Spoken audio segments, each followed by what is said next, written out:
हम स्वच्छता की, गांधी जी की बात को लेकर आपके सामने आए, देश के सामने आए।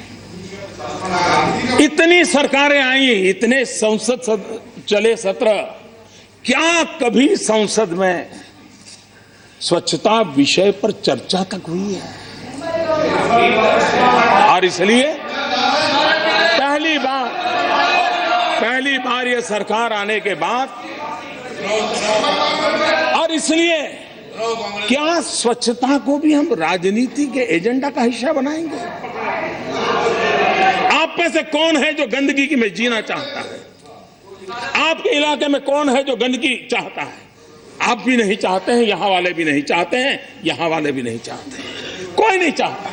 लेकिन क्या हम मिल करके एक स्वर में समाज को इस पवित्र कार्य से जोड़ने को, गांधी जी के सपने को पूरा करने के लिए आगे नहीं बढ़ सकते? कौन रोकता है हमें? और इसलिए माननीय अध्यक्ष जी, इस अपार जनशक्ति को आगे लेते हुए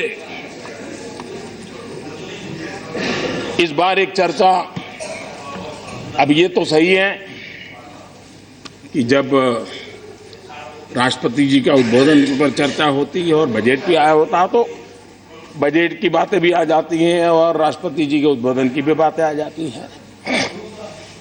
बजट पर चर्चा होगी तब वित्त मंत्री जी विस्तार से उसको कहेंगे। लेकिन एक चर्चा आई है, बजट जल्दी क्यों किया गया? भारत एक कृषि प्रधान देश है।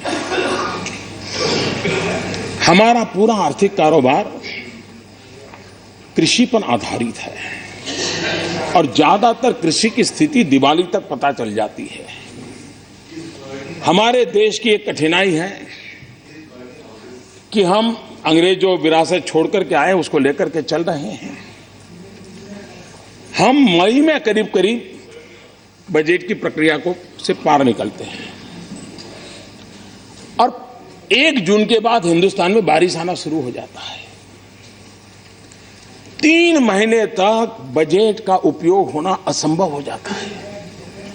एक प्रकार से हमारे पास कार्य करने का समय बहुत कम बच जाता है और जब समय होता है तब आखिरी दिनों की जो पूर्ति करने के लिए हम जानते हैं, हर सरकार जानती है कि दिसंबर से मार्च तक किस प्रकार से बिल कटते हैं और किस प्रकार से रुपये खर्च किए दिखाए जाते हैं। अब ये हमने सोचना चाहिए। अब मैं किसी की आलोचना नहीं कर रहा, अभी भी किसी को समझ आता है क्या कारण था कि आजादी के कई वर्षों तक बजट शाम को 5 बजे आता था? किसी ने सोचा नहीं, बस 5 बजे चल रहा है। क्यों चल रहा है भाई? 5 बजे इसलिए बजट चलता था कि यूके की पार्लियामेंट के टाइम के हिसाब से हिंदुस्तान में अंग्रेजों के जमाने से शाम को 5 बजे बजट आया। अब हमने उसको ही चालू रखा और हम बहुत कम लोगों को मालूम होगा, हम घड़ी ऐसे पकड़ते हैं तो इंडियन टाइम है, लेकिन घड़ी ऐसे पकड़ते हैं तो लंदन टाइम है। आपके पास घड़ी है तो देख लीजिए। उसी प्रकार से हाँ, ये दिखाने के लिए ताकि कई लोगों को बहुत चीजें समझ नहीं आती, पता नहीं पड़ता।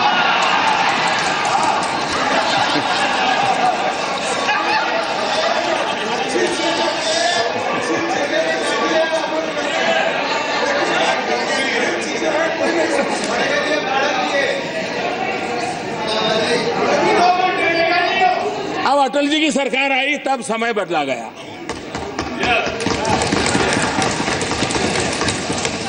हमारा भी प्रयास है और जब आपकी सरकार थी तब आप लोगों ने भी बजट के समय के संबंध में कमेटी बनाई थी, उसका विस्तृत रिपोर्ट है और आप भी चाहते थे कि भाई ये समय बदलना चाहिए और उन्होंने जो प्रपोजल दी है हमने उसी को पकड़ा है, लेकिन आप लोग नहीं कर पाए क्योंकि आपकी प्रायोरिटी अलग है। आप चाहते नहीं थे ऐसा नहीं है, लेकिन उस प्रायोरिटी में नंबर कब लगेगा? तो इसलिए जो बातें आपके समय हुई है उन बातों को ये बड़े गर्व से कहना चाहिए, आपको फायदा उठाइए ना। ये तो हमारे समय हुआ था।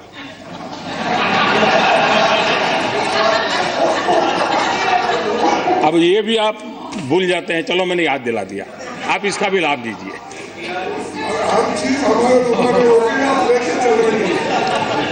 रेलवे के संबंध में भी विस्तार से चर्चा जब बजट की होगी, लेकिन एक बात हम समझे कि 90 साल पहले जब रेल बजट आता था तब ट्रांसपोर्टेशन का एक प्रमुख मोड सिर्फ रेलवे था। आज ट्रांसपोर्टेशन एक बहुत बड़ी अनिवार्यता बनी है और इकलौता रेलवे नहीं है, कई प्रकार के ट्रांसपोर्टेशन के मोड है। जब तक हम कॉम्प्रिहेंसिवली ट्रांसपोर्ट इस विषय को जोड़ करके नहीं चलेंगे तो हम समस्याओं से जूझते रहेंगे। और इसलिए मुख्य धारा में रेलवे व्यवस्था भी रहेगी, उसमें कोई प्राइवेटाइजेशन को कोई तकलीफ नहीं है, उसकी स्वतंत्रता तो को कोई तकलीफ नहीं है। लेकिन सोचने के लिए सरकार एक साथ कॉम्प्रिहेंसिव हर प्रकार के मोड ऑफ ट्रांसपोर्ट को देखना शुरू करे, आवश्यक है। और हमने जब से आए हमने रेलवे में बजट में बदलाव किया है। आप जानते हैं कि पहले बजट में हमारे गौड़ा जी ने बताया था कि करीब 1500 घोषणाएं हुई थी और कौन मजबूत है, कौन हाउस में ज्यादा परेशान करता है, उसको ध्यान में रख करके, उसको खुश रख करके एक चीज बोली दी जाती थी, वो भी ताली बजा देता था, अपने इलाके में जाके बता देता था ये काम हो गया। हमने देखा साहब 1500 ऐसी चीजें हुई थी जिनका कागज पर ही मोक्ष हो गया था। तो ये ऐसा हम क्यों करते हैं? मैं जानता हूं इससे राजनीतिक दृष्टि से हमें नुकसान होता है, लेकिन किसी ने तो जिम्मा लेना पड़ेगा। देश में जो गलत चीजें डेवलप हो चुकी हैं उसको हम रोके। और ब्यूरोक्रेसी को सूट करता है जी, ऐसी चीजें उनको सूट करती हैं कि राजनेता ताली बजा दे, वो उनकी गाड़ी चलाते रहे।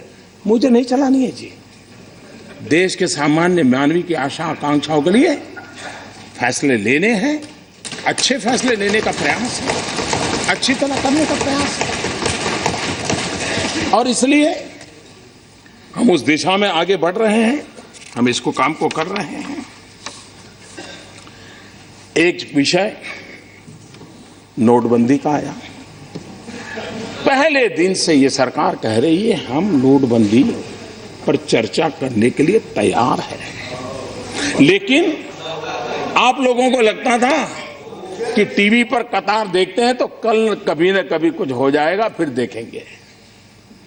आपको लग रहा था कि इस समय चर्चा करने से शायद मोदी फायदा उठा जाएगा, और इसलिए चर्चा के बजाय आपको टीवी बाइट देने में ही इंटरेस्ट था, इसलिए चर्चा नहीं हुई। अच्छा है इस बार आपने थोड़ा बहुत स्पर्श किया है। और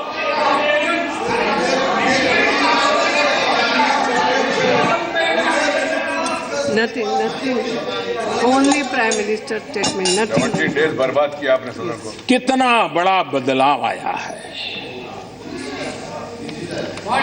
और मुझे विश्वास है कि जो बारीकी से चीजों का अध्ययन करते हैं, अब तक उनका ध्यान नहीं गया है तो मैं चाहूंगा कि उनका ध्यान जाए। 2014 के पहले का वक्त देख लीजिए, 2014 मई के पहले का, वहां से आवाज उठती थी कि कोयले में कितना खाया, 2G में कितना गया,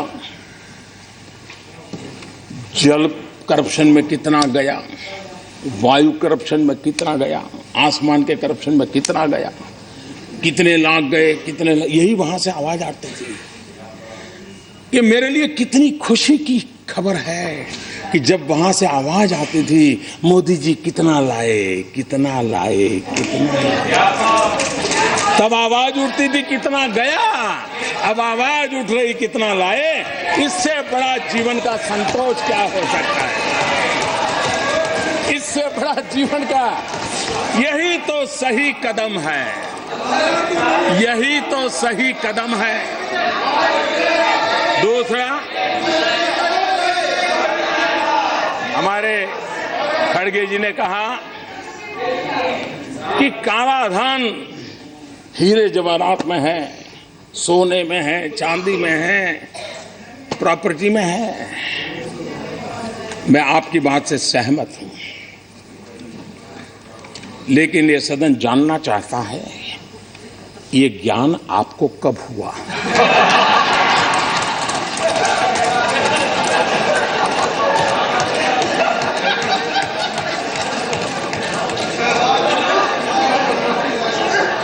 क्योंकि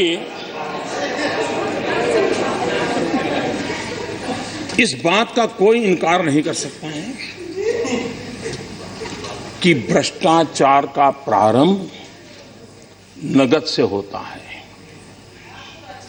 उसकी शुरुआत नगद से होती है, परिणाम में प्रॉपर्टी होती है, परिणाम में ज्वेलरी होती है, परिणाम में गोल्ड होता है।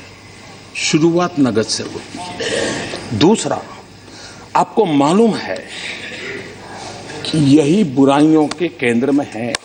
बेरावी प्रॉपर्टी है, जवाहरात है, गोल्ड है, चांदी है। जरा आप लोग बताइए, 1988 में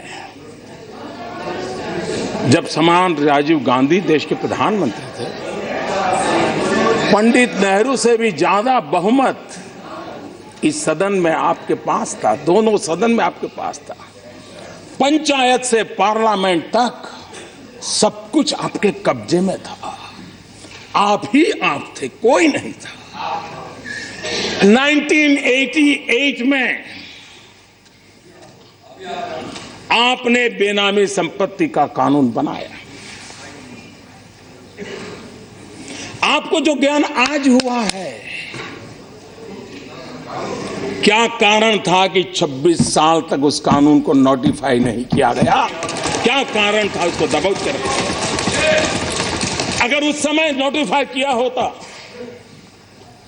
तो जो ज्ञान आज आपको हुआ है, 26 साल पहले की स्थिति थोड़ी ठीक थी। देश बहुत जल्दी साफ सुथरा होने की दिशा में एक काम हो जाता है।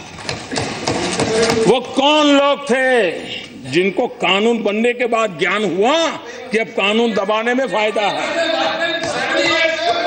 वो किस परिवार?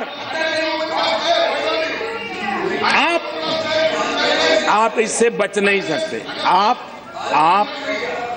आप किसी का नाम दे करके बच नहीं सकते। आपको जवाब देना पड़ेगा देश को। जो ज्ञान आज हुआ है, और ये सरकार है जिसने नोटबंदी से पहले पहला कदम उनके खिलाफ उठाया है, कानून बनाया है।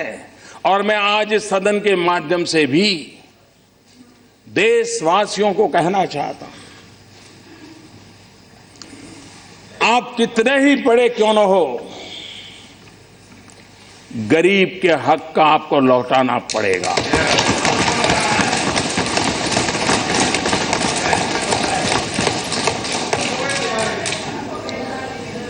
और मैं इस रास्ते से पीछे लौटने वाला नहीं हूं।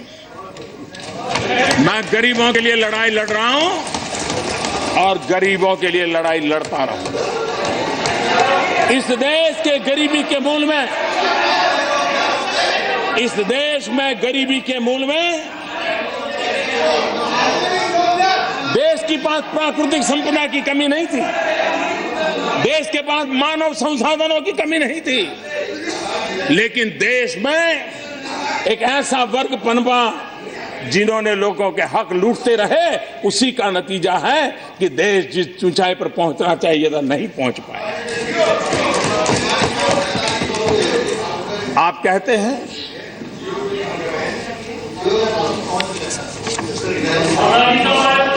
कुछ लोग जियो के बारे में बोलिए।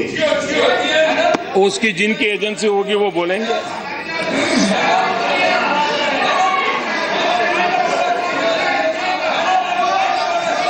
एक बात मैं कहना चाहूंगा,